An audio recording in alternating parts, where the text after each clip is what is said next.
how can your brain work for you instead of driving you crazy?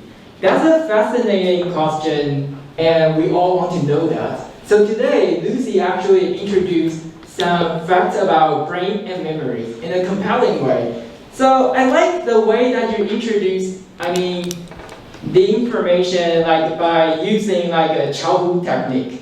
Do you know childhood? Right? You need to, childhood actually is in a character in one animation, and he teaches kids how to wash your teeth and stretch your arms by doing something, right? So you actually try to tell us you directed our attention, to the parts that you are explaining about our head. You try to ask us to touch the front parts of our head and read the name, right? Read the term. So actually, when we read aloud something, we also use the mouth muscle to help us to memorize something. So that's a really good technique, childhood technique. And it's really famous in Taiwan. All the kids love it. And I think you totally demonstrated how we restore memories as a kid. And the second one, I like your structure. Since so much information about brain and memories, but you try to condense them, and you try to condense all the noteworthy information. So no redundant information in your speech. But in order to take your speech to the next level, here are some suggestions. First one is you can try to contextualize your topic. For example, here, why do we need to learn about brain and memories?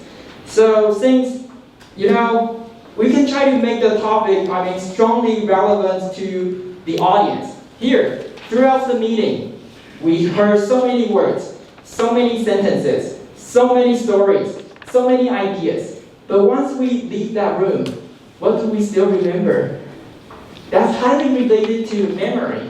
And that's also how speakers actually presented their ideas. That will influence and determine the way that we remember something. So memories actually played a significant role here.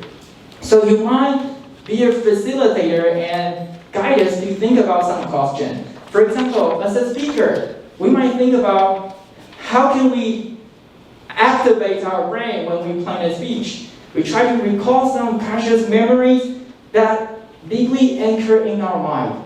And we try to write down our ideas on the paper. And then when we try to deliver the messages, how can we help our audience to remember the message that we want to share?